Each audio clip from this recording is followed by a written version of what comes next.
Welcome to the deep dive. Hello. So today we're really immersing ourselves in a huge one. It's the case that was dubbed the crime of the century, almost the moment it happened. The 1924 Leopold and Loeb murder case. It's just a pivotal moment in legal history. It really is. And this story, I mean, it's so much more than just a chilling account of violence. You could almost call it a cultural earthquake. It permanently shifted the landscape of American criminal justice. Absolutely. And the sources we've got today, they're from all over legal transcripts, deep historical analyses, and they all show that this case was, it was less about guilt. Right, because they confessed almost immediately. Immediately. It was entirely about consequence. So our mission here is to really unpack this incredible, unprecedented defense strategy that was used by the legendary Clarence Darrow. He was a giant of the era. A total giant. Yeah. We need to understand exactly how he tried to pivot the entire narrative, turning two confessed killers into, well, victims of fate, and how that argument, amazingly, still resonates today. So we're offering you a real shortcut to being completely informed on this landmark event. Exactly. Okay, let's unpack this. We have to start with the context of 1924 Chicago, because the shock of this crime, it didn't just rattle the city. It seems like it caused this deep, fundamental societal trauma. It did. America was sort of just moving out of the very rigid morality of the late Victorian era. Okay. People were still clinging to this idea that certain classes of people, the wealthy, the educated, were like inherently safe, inherently moral. And these boys came from that exact class. Precisely.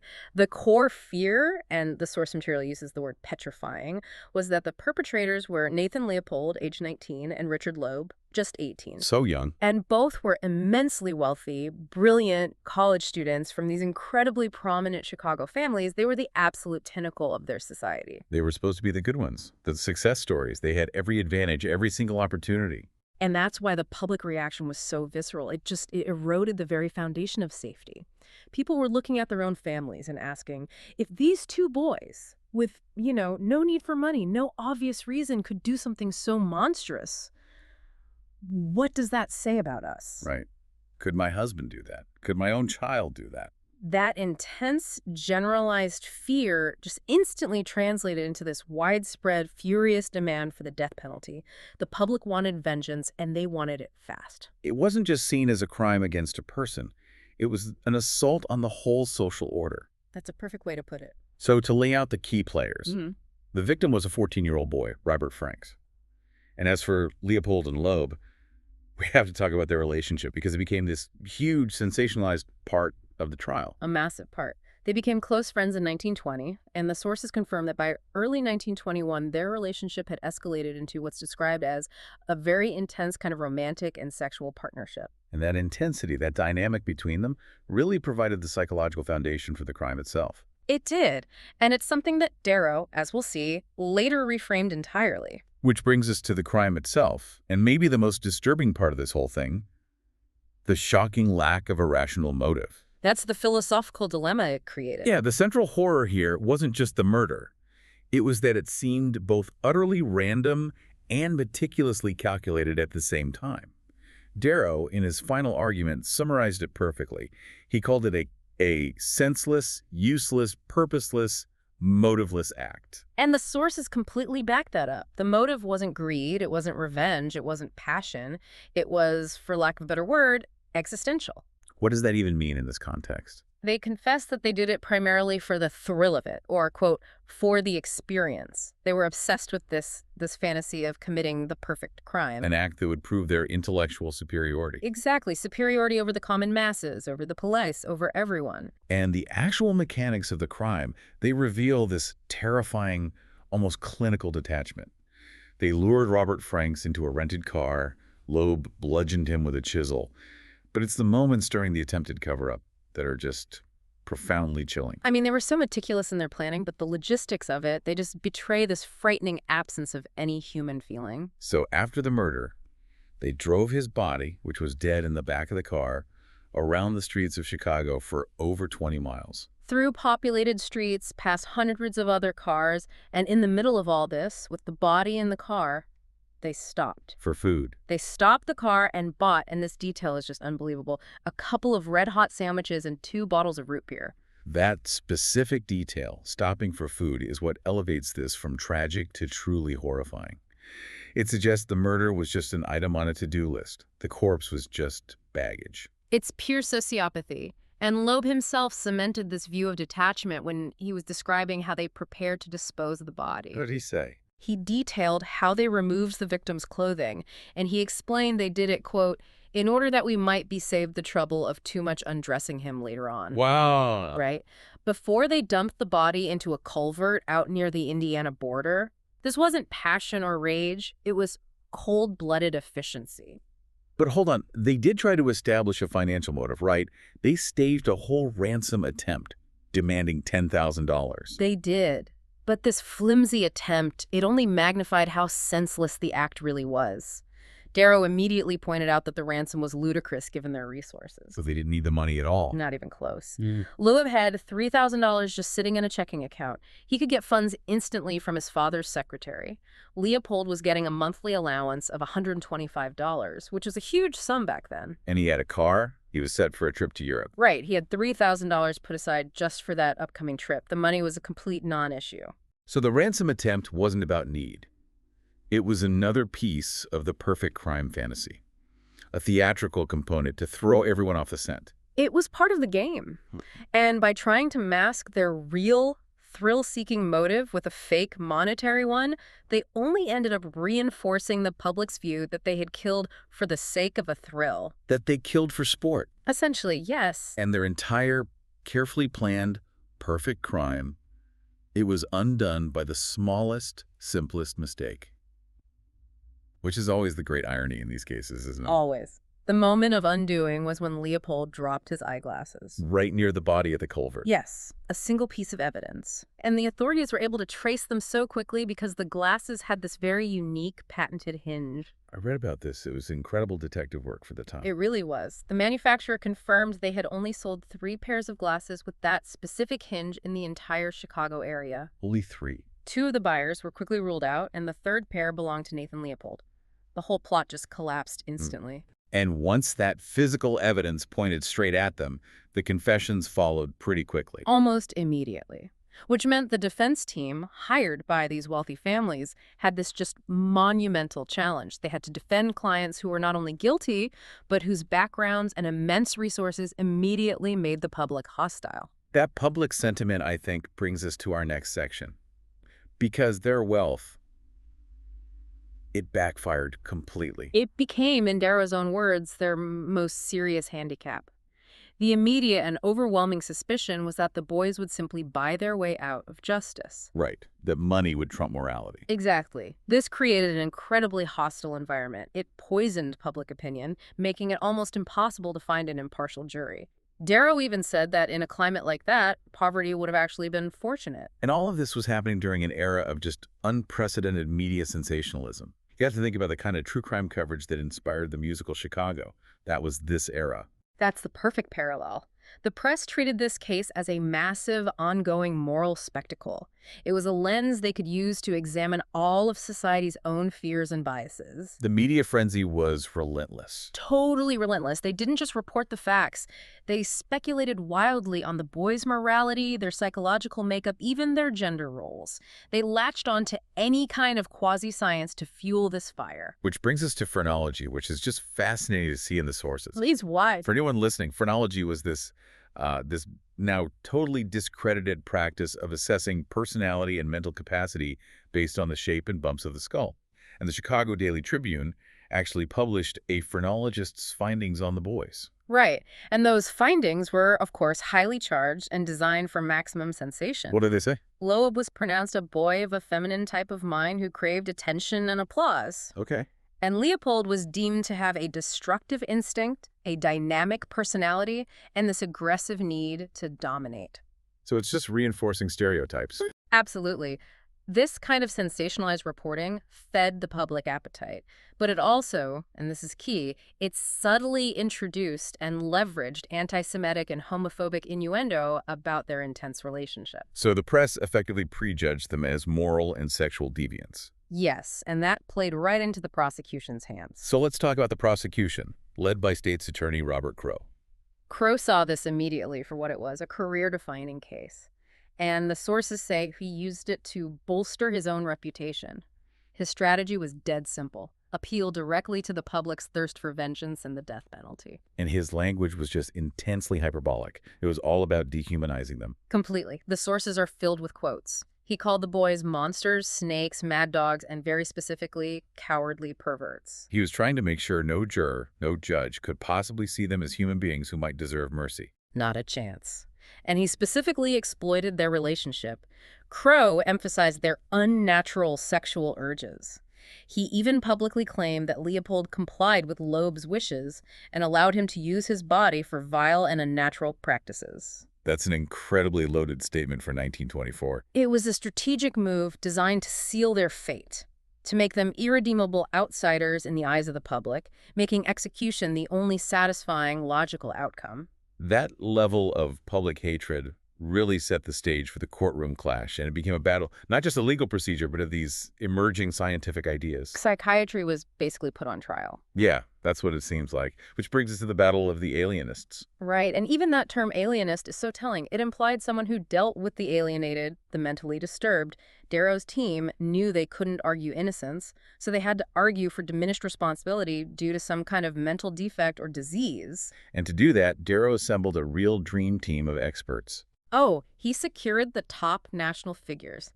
Dr. William Alanson White, Dr. Bernard Gluck, Dr. William Healy. These were pioneers in psychoanalysis and criminology. So what was the core of their argument? How did they define this mental disease? Their argument hinged on the boys' psychological makeup, not physical symptoms. The evidence they presented focused overwhelmingly on their complete lack of emotional reaction to the crime. That clinical detachment we were talking about. Exactly. And their obsession with the perfect crime fantasy. They were arguing that this wasn't just a bad choice, it was evidence of diseased minds. So they weren't saying the boys were, conventionally insane, not like someone you'd lock away in an asylum for seeing things. Not at all. They were arguing that their minds were structurally incomplete. They called them unbalanced intellectual machines. They lack the fundamental emotional and instinctual breaks, what modern psychology might call a functioning superego that's necessary for moral conduct. So the idea was that their planning was purely intellectual, but their capacity for human empathy or restraint was pathologically absent. That's the core of it. But the prosecution, of course, countered with their own experts, and it just created this scientific firestorm in the courtroom. And their experts were very different. They brought in analysts and neurologists, and even that phrenologist again. And our focus was entirely on the physical. The prosecution's line was simple. We found no neurological reason for the crime. Meaning no brain tumors, no lesions. Right. They emphasized that the boys were physically healthy, no clear physical ailment could explain their behavior. So they framed the defense's entire argument as purely speculative, unscientific, Freudian nonsense. And they leaned on phrenology to assess decision-making capacity, which in hindsight just seems absurd given the scientific weight of Darrow's experts. It was, but you have to imagine the public at the time getting this barrage of conflicting scientific terms thrown at them. They must have been completely lost. You've got psychoanalysts talking about emotional repression, neurologists talking about brain tissue, and phrenologists talking about skull bumps. The confusion was profound. The sources point out that the average person, they couldn't grasp the nuanced difference between all these fields. They just saw two opposing sets of highly paid professionals saying the complete opposite of each other. Which would make you distrust all of them. It did. It led many to view the entire new field of psychiatry, the work of the alienists, as silly and fundamentally unreliable. So, after all this, what did Judge Caverly decide? Did he embrace this new psychological approach to defense? He punted. He completely sidestepped the issue. Darrow had explicitly asked him to use the mental state of the boys as a mitigating factor to avoid the death penalty. And the judge's final ruling on all that testimony. In his final decision, Judge Caverly stated that while he recognized psychiatric information might prove useful for criminal law in the future, he then said, "For the purposes of this case, I am completely ignoring it." Wow. Just a total dismissal. A complete dismissal. So that's a clear signal that Darrow could not rely on the science alone. He had to pivot the entire judicial process away from the evidence itself. Which brings us to Darrow's strategic masterstrokes, the transformation of the trial itself. And the first, most critical move was having his clients plead guilty immediately. which just seems so counterintuitive for a defense attorney. It was genius. Why give up the chance to contest the facts? Because the facts were undeniable, and they desperately, desperately needed to avoid a jury. Darrow and his team knew that any jury in Chicago, given the media circus and the public rage, would be a poisoned jury. No 12 citizens could possibly be impartial. No. They wouldn't render a verdict of law.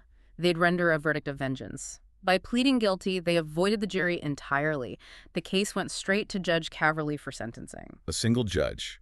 And Right. Caverly had a reputation. He was known to lean against the death penalty in general, so Darrow intentionally surrendered the battle over guilt to gain total control over the environment of the sentencing. He transformed the trial from a question of guilt, which was already confessed, into this massive 3-day-long public debate. A deliberative speech in a forensic context is how one source puts it. It became a debate about the ethics of capital punishment itself. And he grounded this huge philosophical argument in legal precedent. He did. He stressed that historically, an execution after a guilty plea was extremely rare in Illinois. But more crucially, he pointed out that no boy under the age of 21 had ever been sentenced to death in the state this way. So he wasn't just talking about Leopold and Loeb, he was arguing about history, about legal tradition. He was. And he positioned Judge Caverly not as a simple sentencer, but as this pivotal historical figure. Darrow argued that Caverly was standing between the future and the past. That's powerful framing. Incredibly powerful. He told the judge that if he chose execution, he would be turning his face toward the past, back to the barbarous days when young people were routinely hanged for minor crimes. He framed the judge's personal moral choice as this monumental step for or against the progress of civilization. And that was just the first transformation. The second was this rhetorical inversion, where he painted the accusers as the real villains. Yes. He successfully painted the prosecution, the representatives of state justice, as the truly cruel, bloodthirsty party in the room. I mean, that is a stunning piece of rhetoric. How did he pull that off? He argued that the state's desire for execution was a cold, calculated, premeditated act, which he claimed made it infinitely more cold-blooded than the impulsive, chaotic crime the boys committed. So the boys killed in a frenzy of intellectual conceit, but the state would kill with conscious deliberation, carried out by officers of the law. Precisely. And he used this powerful, almost visceral animal imagery to strip away the perceived dignity of capital punishment. That's where he really gets into it. He does. Darrow said the public cry for blood rooted back to the most primitive parts of existence. He claimed it roots back to the hyena, it roots back to the hissing serpent, it roots back to the beast from whence we came. He's basically telling the judge and everyone listening that demanding execution isn't justice. It's a surrender to our most savage, primitive lust for vengeance. And then he took it one step further and made it intensely personal by attacking the character of the prosecution's own witnesses. He went after their main medical expert, Dr. Crone. He targeted him with incredible ferocity. Darrow described Crone as gloating on the stand. He said his mouth watered with the joy of testifying against the boys, implying that Crone was just a hack, a financially motivated amateur seeking sensationalism, not truth. So by attacking the accuser's motives, Darrow creates this profound moral distance between his plea for mercy and the prosecution's demand for barbarism. That's it. He successfully casts the prosecution as bloodthirsty and himself as the champion of enlightened human evolution. But the true philosophical core of his defense, the part that really echoes today, was his attempt to strip the boys of individual responsibility entirely. This is where Darrow moves into full-blown philosophical determinism. Right. Arguing that the boys were not wicked, but unfortunate lads who were driven by infinite forces completely outside of their control. And this really is Darrow's most profound intellectual contribution to legal history. How did he structure this argument that, essentially absolves the individual? He started with heredity and environment. He argued that every human being is the product of endless heredity back of him and the infinite environment around him. He created this powerful metaphor.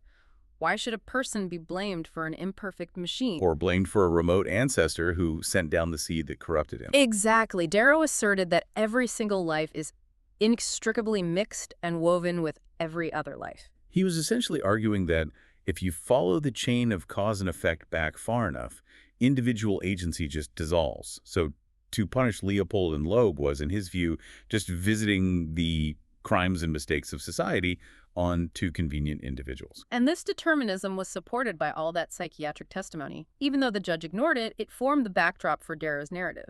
He argued the boys lacked the necessary emotional life. The intellectual machines again. Yes. They were intellectual prodigies, maybe even geniuses, but they lacked the instinctual emotional life that provides the urge and the drive to live safely within society's rules. They could calculate and plan a murder, but they lacked the moral inhibition, the feeling that was necessary to stop them. And he tied this directly to external philosophical influences, which is a really bold move. Incredibly bold. He focused on Nathan Leopold, who was obsessed with the philosopher Friedrich Nietzsche and his concept of the Übermensch, or Superman. Leopold really believed he was intellectually superior and therefore exempt from common morality, right? He did. His infamous quote was that the only crime a Superman could commit was to make a mistake.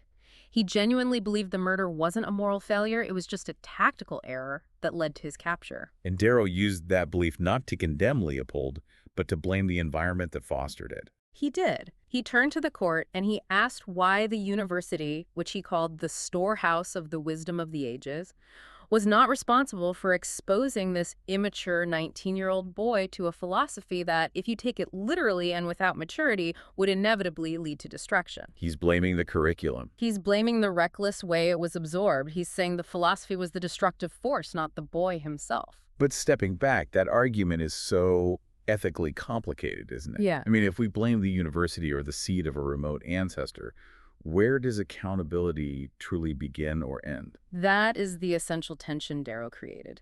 He forced the court to choose between a comfortable idea of individual free will, which allows for pure punishment, and a more complex, unsettling idea of determinism, which demands societal responsibility and mercy. He must have known he risked undermining the very foundation of judicial accountability. Oh, he knew. But for Darrow, the paramount concern was stopping the death penalty, which he saw as the greater, more certain evil. And we also have to address the sensitive subject of their relationship. The prosecution had weaponized it as perversion. Darrow couldn't openly defend homosexuality in 1924. No way. But he found a way to reframe it as just another irresistible external compulsion. He did. He described it as a strange and fatal relationship. He spoke of Leopold's attitude toward Loeb as being like, a man has to a lover. He reframed their intense connection not as a malicious deviance, but as a chemical alchemy that led them to their undoing. So it was a compulsion, an irresistible force. Yes, a force that combined their separate destructive fantasies into a single fatal trajectory. He argued they were undone by their coming together, acting under the spell of their combined psychological needs. And finally, as if that wasn't enough, Darrow looked outward to the largest external force imaginable, World War I. This was probably his most dramatic and powerful move. He claimed that 4 years of universal blood and violence had fundamentally desensitized all of society. It had taught everyone, especially the youth, that human life was cheap. He argued that the atmosphere of universal brutality was a profound contributing cause. Yes, that the boys had been trained to this cruelty by a society that had just sanctioned mass killing on an industrial scale. So the implication is, if the state can kill millions in a war, why are we so shocked when two young men, products of that culture, kill one? That's the devastating question he leaves hanging in the air.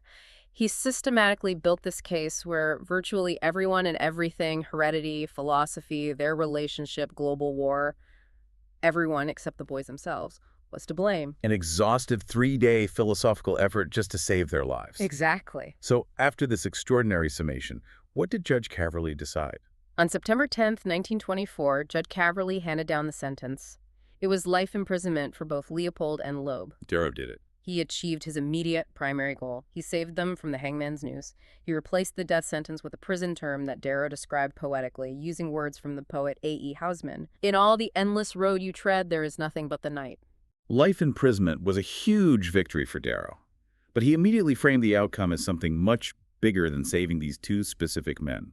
Absolutely. He wasn't just done. Darrow stated that he was pleading not just for Leopold and Loeb, but, quote, for the infinite number of others to follow. What did he mean by that?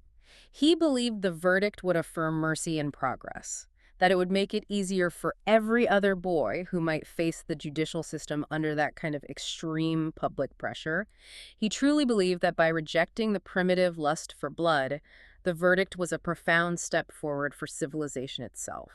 But the core philosophical argument Darrow made, that determinism fundamentally dictates our actions and absolves individual guilt, that is the core tension this case left behind. And that tension remains absolutely central to modern criminal justice debates. The Leopold and Loeb case crystallized this conflict between, on the one hand, the necessity of individual responsibility for heinous acts, and on the other, the powerful, often unseen influence of all those external factors. Genes, environment, philosophy, societal atmosphere. Love it. So while Darrow achieved his immediate goal of saving their lives, did he successfully win the broader philosophical argument that a person's actions can always be blamed on external influences? The sources suggest he failed to win that argument definitively. And maybe that's impossible. Society needs to hold individuals accountable for their actions. You can't just throw that away. Right.